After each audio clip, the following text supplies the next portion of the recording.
Hi, my name is Jeannie, and this is my podcast, Dreams to Reality. I'm also on YouTube, and I also post my videos on my courses as well. So, wherever you have seen this video or heard this audio, it's in one of those places, Dreams to Reality podcast, my YouTube under Jeannie Hermoso, and or in one of my courses. So today the topic is law of attraction demystified.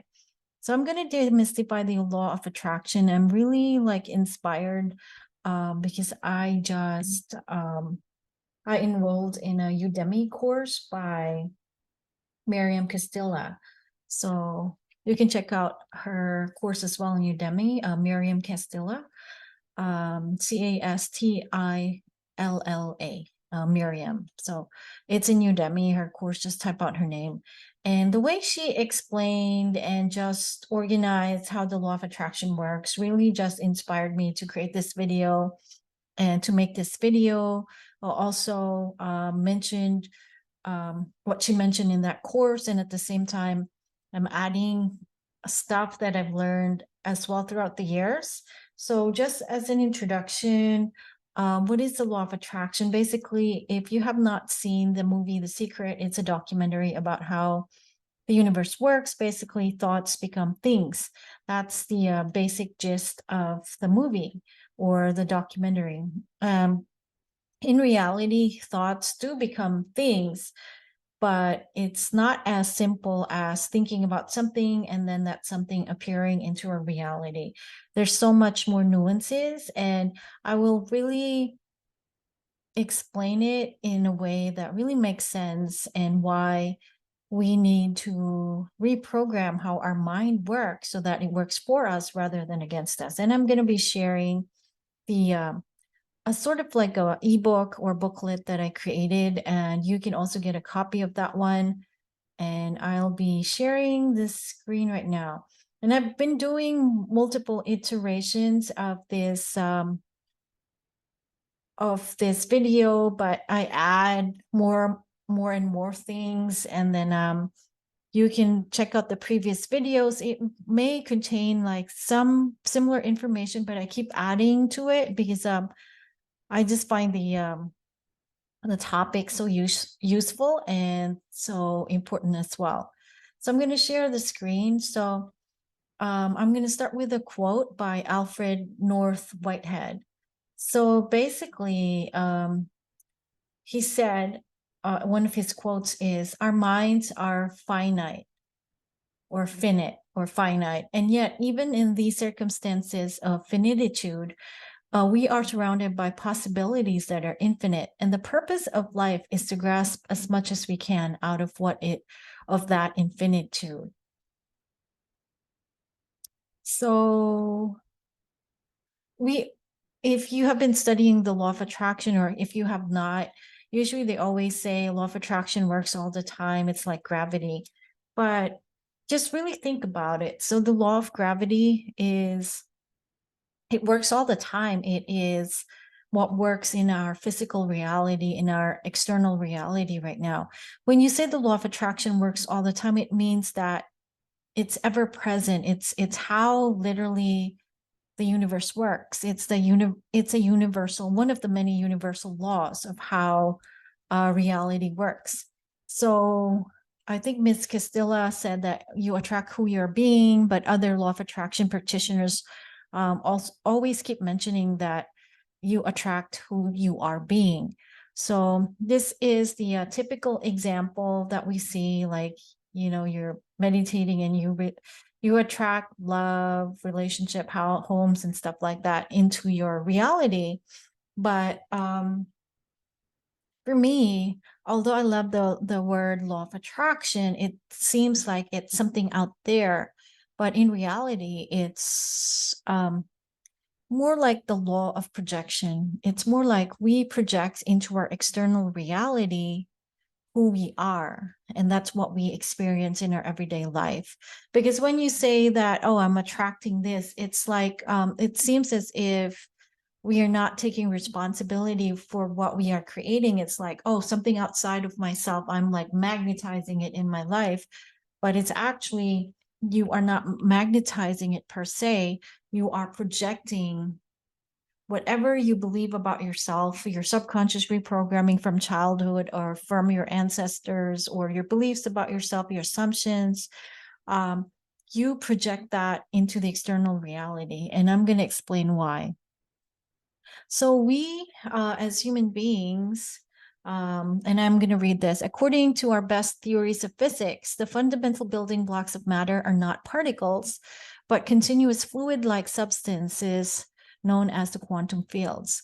So basically, we are at our deep inside, we are energy. We are made of energy. If you look under a microscope, electron microscope, everything that we are, our cells, our atoms, our molecules, they are made of energy. They're vibrating, they're moving around. And we are just, our physical bodies have consciousness and we have awareness, but we are surrounded by, we're just a denser form of energy with a physical body, but within, like surrounding us is a fluid-like substance known as a quantum field, or let's see, sorry about that, known as the quantum field, or I like to call it like a soup of infinite potential or infinite possibilities. And scientists have discovered that 99.999% of us, if you really look into like our, like deep inside, we are like everything outside of ourselves, and even deep within like our cells and stuff, our structure, it's space. um we are made of space, like, and that space is what I would like to call, or what scientists call, like the quantum field. And that spaciousness is not inert, it's not doing nothing. It's in constant flow, it's in constant motion.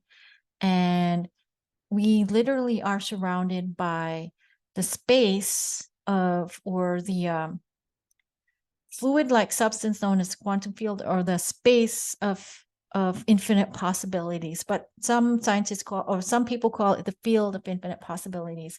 What is surrounding everything, the essence of everything, is it's the particles, the substances in itself are flowing, moving, and they are in a state of constant flux. And I'll explain later as well.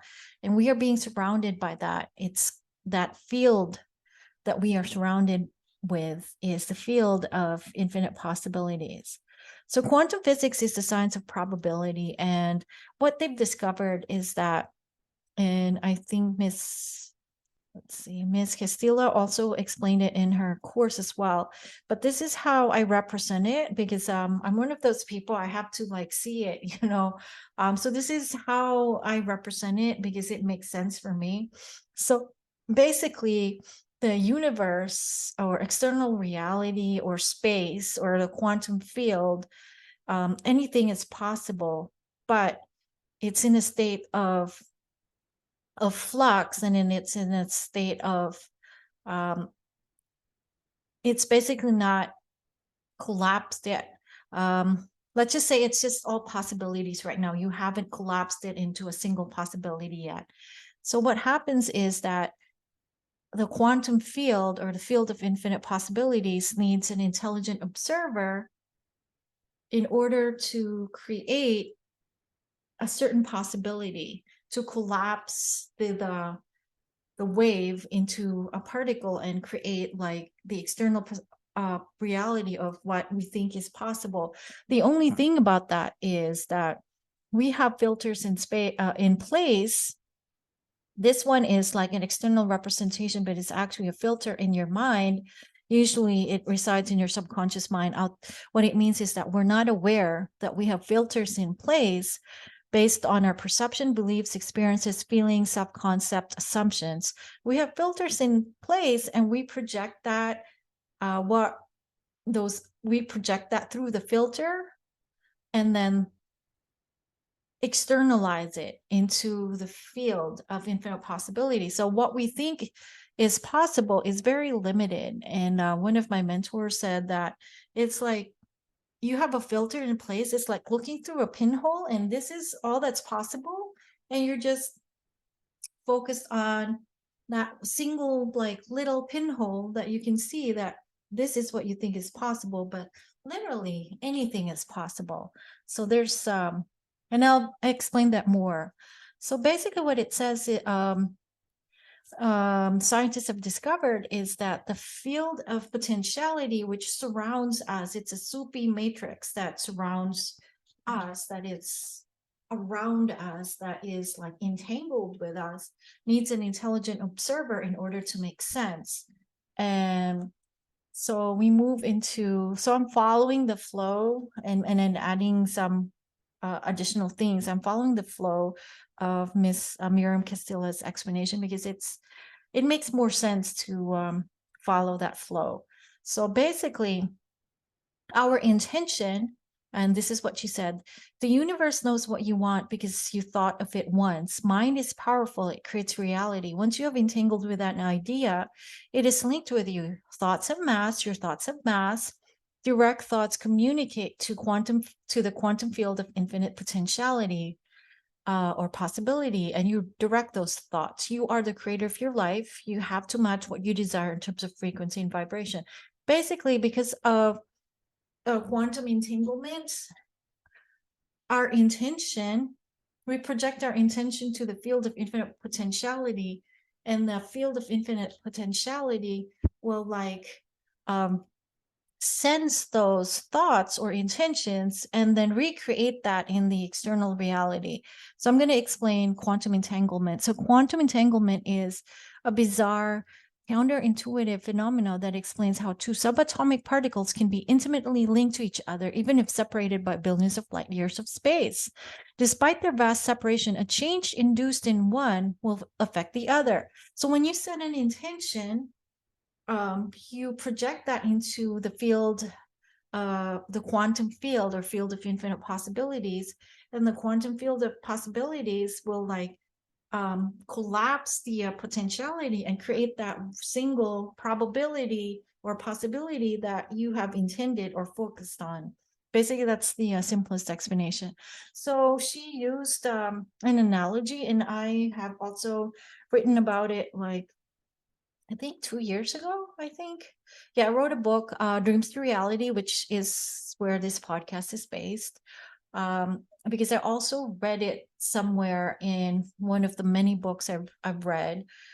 And it's about like the universe is like a cosmic kitchen because it literally is. So let's say this is the field of infinite possibility, and this is like the universe. It's asking, like, okay, what do you want?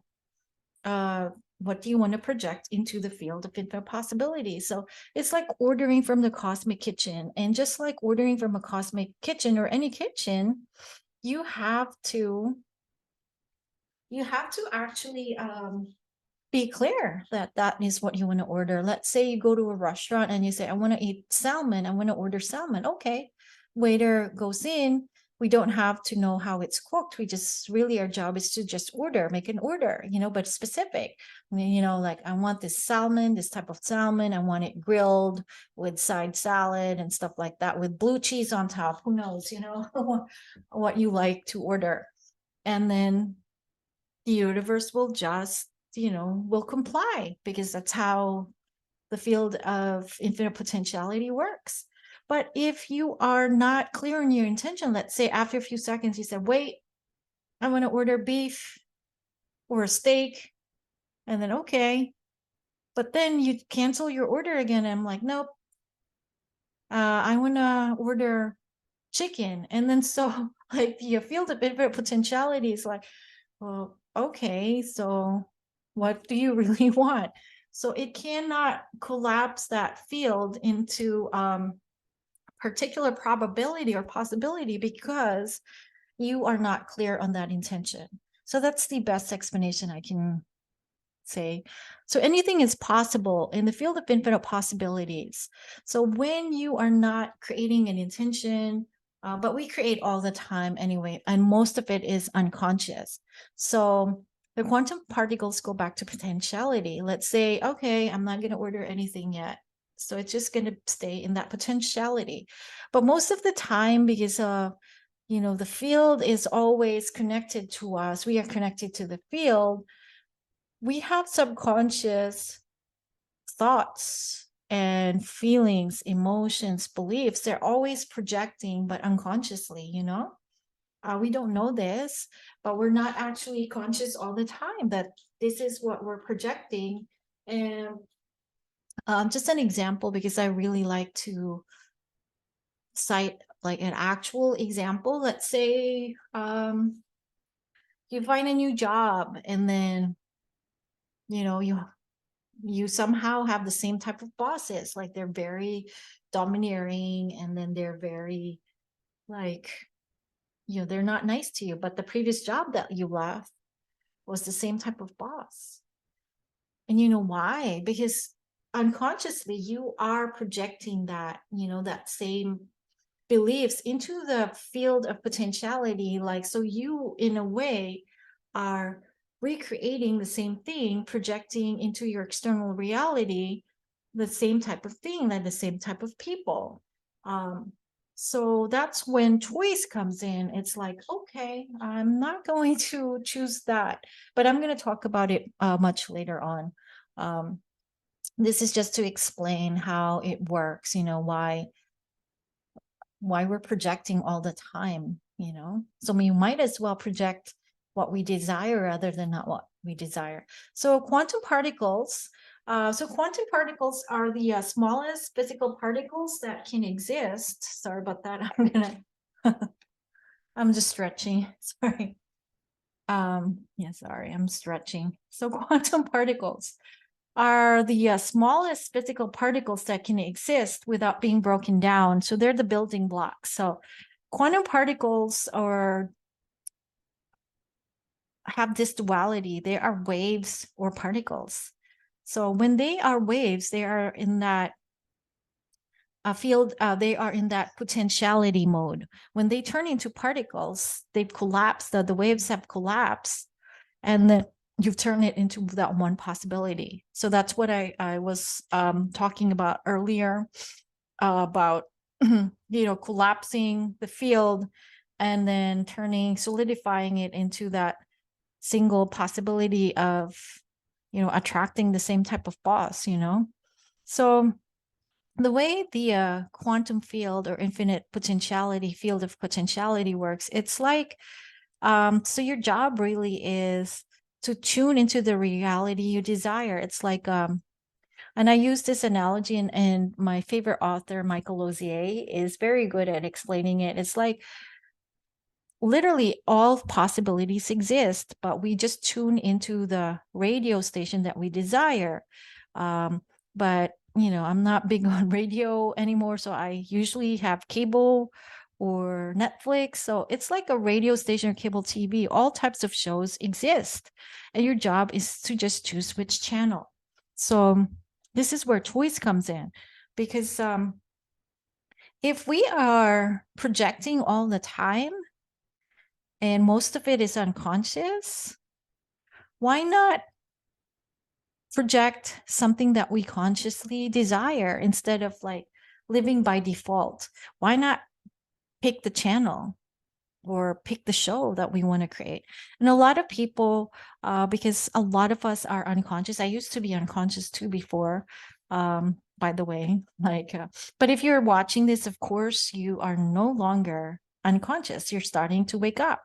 So basically, what happens is that sometimes when you're unconscious, you're just watching the show that's like a rerun. It's like let's say family drama and trauma, and I've been there, done that. It's just family drama, trauma, and it's like the same show. And before that, your mom and dad had that same family drama and trauma, and before that, your grandparents had family trauma and drama, and that was the channel that existed.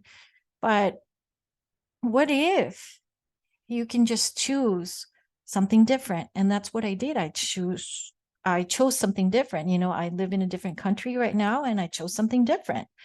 And because all things really are possible, all things exist in a state of potentiality. So therefore, all things are possible. And if all things are possible, why not think of or choose the possibility that you want instead of the possibility you don't want, right? So, and I'm going to illustrate, and this is my take on this one. And it's been mentioned so many times in, when you watch law of attraction videos or you read law of attraction books, they always mention this, that all things are possible. But I'm one of those people, I just want to see like an actual example of this rather than just taking their word for it. So a few years ago, I was in North Carolina, and I actually went to Kitty Hawk, North Carolina, where the first airplane was invented by the Wright brothers, Wilbur and Orville Wright. So I was in that same runway where they flew the first airplane that they invented out of bicycle parts, and then it just flew for like 75 feet in a few seconds. But that was enough. But at that time in the early 1900s, people were thinking they were crazy. People were saying like, you can't build a flying machine, it's not possible. But because they had a vision and they didn't think the same way, and then I think they probably instinctively knew about the field of infinite potentiality, which is all things are possible, because they didn't look through that same pinhole that everybody at that time was looking at. So everybody else was looking through that small pinhole, like this is the only thing that's possible. But they looked outside of that, and then they said, you know what, anything is possible, we can create a flying machine. And then they did, through projecting their thoughts. And then of course they also created action as well, like they literally invented the whole thing through their aligned action, and then through their intention they projected that into external reality. Same with automobiles too. Before that, people were driving horse-drawn carriages. And I actually spoke with someone he's in his 90s. Yeah, he's in his 90s. And he actually told me about his parents that they lived to be in their 90s as well. And he told me that how his parents lived in a time when the automobile was just invented. But before that, he said that he remembered them telling him that there was actually a time when people were still riding horse-drawn carriages. And I'm like, okay, so in the 1800s, uh, obviously an automobile was not what was possible, what they didn't consider as a possibility. But in the 1900s, the automobile got invented, and then they realized like, yeah, or the inventor realized that this is possible. But the people before then who were used to the horse-drawn carriage were thinking that's not possible. But because anything is possible, literally, it was made possible by the people who set an intention and then projected that into the field of infinite possibilities. And then same with the rocket ships, the moon landing rockets. Right now, they said people before the 1960s said it's not possible to go to space. It's literally impossible. But then in the 50s, in the 60s, they started inventing rocket ships, and they proved them wrong. And same with the telephone. I think it was invented in the late 1800s, probably early 1900s. They said you cannot talk to someone from in such a great distance, because like it's not possible. But because the inventor Alexander Graham Bell thought about it, he set an intention like, this is what I think is possible, I'm going to project it into the field of infinite possibilities. He came up with an idea, and then he invented the telephone. Same with cell phones as well. This was, I think, invented in the 1960s, and then 70s. they thought that, I don't think that's possible to have wireless telephones, because at that time, it was, everything had to go through the wire, like the phone lines. But the people that invented the cell phone or developed the cell phone thought differently. They thought anything is possible. Same with electricity as well. Before Thomas Edison as well discovered the light bulb, people were saying like, the only way that you can see in the dark is when you have gas lamps or candles. And incidentally, there's still a place in New York that has the gas lamp, which is like, oh, okay. So apparently, years ago, before the light bulb was invented and before electricity was discovered, um, people used gas lamps outside, and someone had to light them up. And that there's a place in New York that still has that, the gas lamp. It was really cool. It's amazing though that still exists. Anyway, even this one, I think in the 1940s, it was impossible to run a mile in 4 minutes or under 4 minutes. So it was literally an impossibility. But one guy did it. And then after that, everybody right now, even high school students can do it, because, tapping into the field of infinite potentiality, anything is possible. And this one is an old invention, the 1700s, the printing press. Let's see, when was I may be wrong on the dates. The printing machine may have been invented before that. Yeah, okay. So anyway, let's say it was in the 1700s. So the people were writing books, transcribing books by hand. And then suddenly the printing press was created, like, printing. And then they just stamped it on the paper and stuff like that. At that time, they were like that. It's impossible to mass produce books. And then, of course, now we have ebooks. So anything really is possible. So how does this all connect? How can you make use of this knowledge? Like, okay, so anything is possible.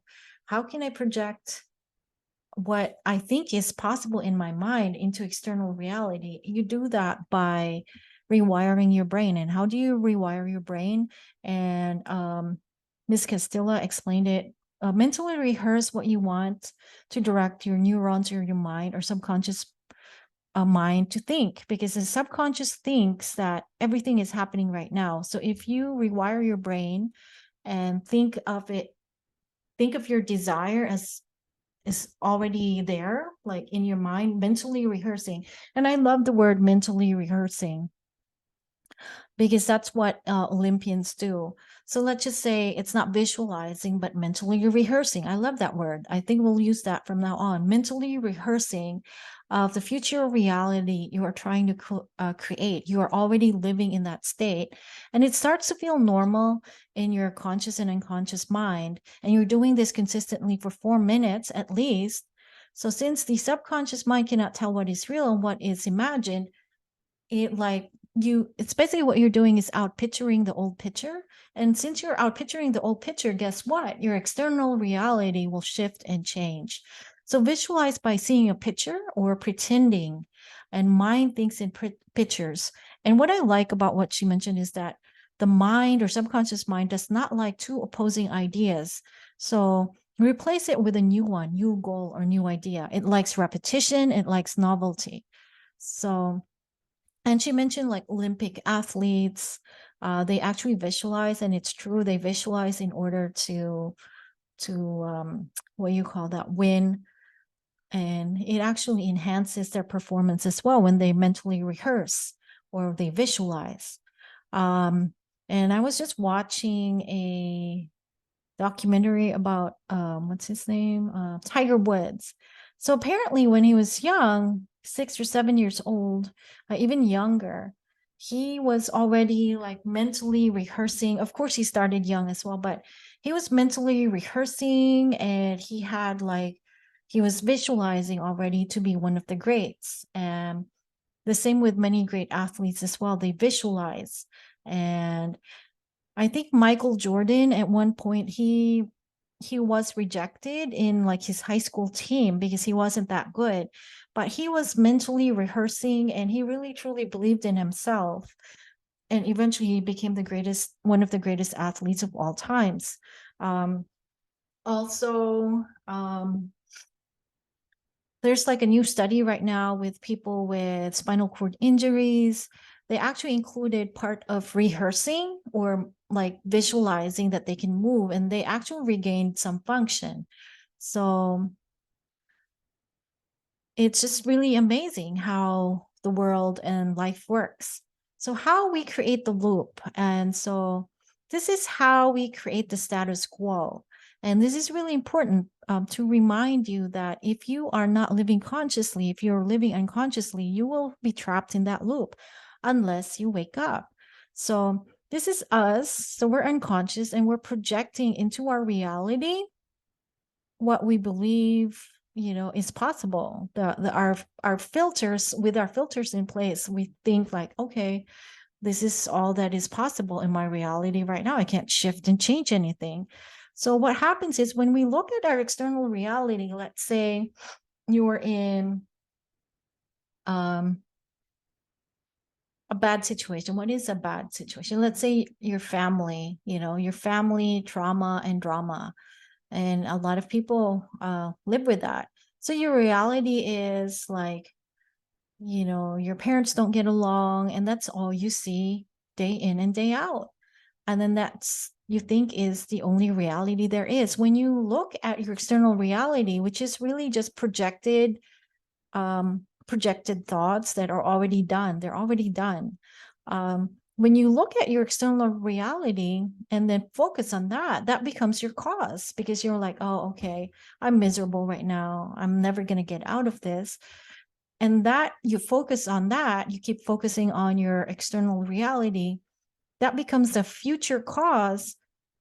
And then you're just creating it, recreating it. So the next day you look at your external reality again, it's like, oh yeah, I'm miserable, my life's never going to change, my family sucks, it's never going to change. And then that thought becomes your new cause again, and then therefore the following day you recreate that again. But what if, and that's how we recreate the loop actually, but what if you work on this, the unconscious, work on your unconscious mind? So I'd like to give this explanation because like I like tangible like examples. So basically external reality is like a mirror. It's literally just providing you with feedback. It's just telling you, hey, this is what you've created. This is it. What you've created doesn't mean that you can't create something different. But if you are stuck on looking at your external reality and it's not changing, guess what? Because of the loop, you'll just, the next day, it's not going to change.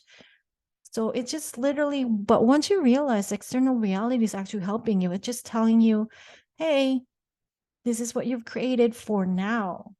Doesn't mean that this is fixed. It's just what you've created for now.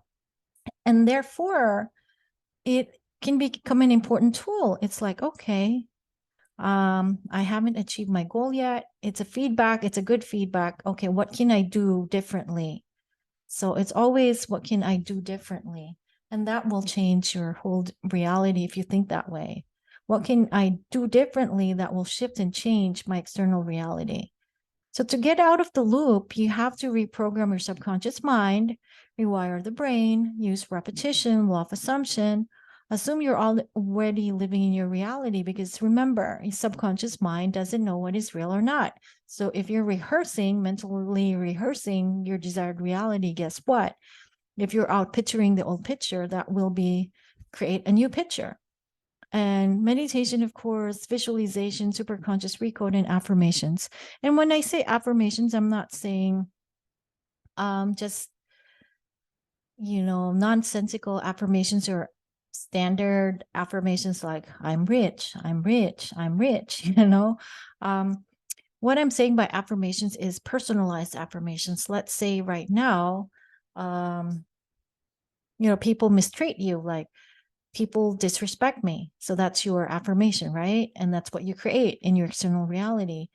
But if you personalize it and turn it into something positive, and you say, when that thought comes up, like, oh, people always disrespect me, and then you just create something different, like, people are starting to respect me. I'm a respectable person. People respect and admire me. Guess what? Once you keep on repeating it and just neutralizing the old self talk that you had that was negative, guess what? You will outpicture the old picture. You will neutralize the old thought pattern, and you'll create something different. And it's the same with and they a lot of the law of attraction teachers are always using this analogy of the wheat field. So basically, let's say you're in a wheat field and you walk on that wheat field once. So basically, when you look back, you won't see a clear path. But if you keep walking the same path every day for several days, they say basically at least 21 days to reprogram your subconscious mind. Guess what? The path that you're creating, it's going to be clearer each day. And that's how the neurons in our brain works. When we rewire our brain with new thoughts, new assumptions, new beliefs, uh, meditating, visualizing, all of those things, we create like more like a new neural pathway, and we reinforce it with every day, we reinforce it. Guess what? The path becomes clearer and clearer each day. Okay. So anyway, I hope this explanation has really helped you a lot. I really love this topic, and I love that I have a flow now, because before, when I learned about the law of attraction, I learned it piece by piece. And it was kind of hard, like, because, like, yeah, why do I need to think positive, or why do I need to visualize? But if no one really explains to you, like, why exactly you need to do something, it won't make sense. But hopefully this makes sense, and hopefully this helps you. Do like, share, subscribe to my YouTube, Dreams to Reality podcast, my YouTube, and I'm at TikTok at Mystic Genie 88, and do check out my stores, because I actually have tools. This one, the Perfect Day Meditation, and I have other tools as well that I use, so that, and I have more newer tools as well, um, that I use to change my external reality. And I have a new course as well here. And anyway, it's my store is stand.store/Mystic Genie 88. I have a new course. It's Create the Love That You Desire, a 30-day guide. This has new tools there, just in case you want to create the love that you desire. Either you're single, or you're in a relationship, or you want to reattract the old lover or something. And anyway, you create the love you desire. And this has really powerful tools there. I'm in the process of creating like a money course. And because I already have, and it's in my stand store, I already have the goal setting store or course. And that would really help a lot if you're just starting in this one. Even if you're not starting out yet, it's really going to help, because I really made sure that there's like a certain order to things, because I've been there and I've done that. I've took so many courses, have so many certifications, and it's like, help me make this make sense. I was so confused. I was like, yeah, I mean, how does it make sense? But the way, like, I've explained things makes it make more sense, because I'm one of those people. I like the flow. I like to explain things in a way that's logical and makes sense and brings everything together, because I believe that we are holistic beings. We're not just made of energy. We have physical aspects as well. We have emotional aspects. We have the conscious. So by learning this, you're working with your conscious mind, but at the same time, we also have an unconscious aspect. And I believe in bringing all of that together, um, just unifying all aspects of self. Because if your conscious mind wants to go that way, your unconscious mind wants to go that way, guess what? There's no movement, you get stuck.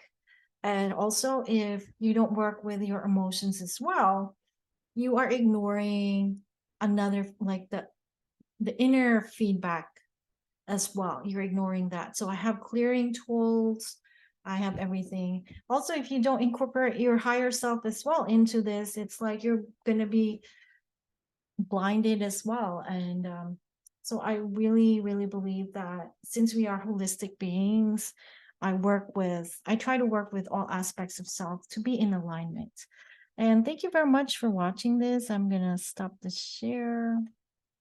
Thank you very much for watching this. And I really appreciate you watching this.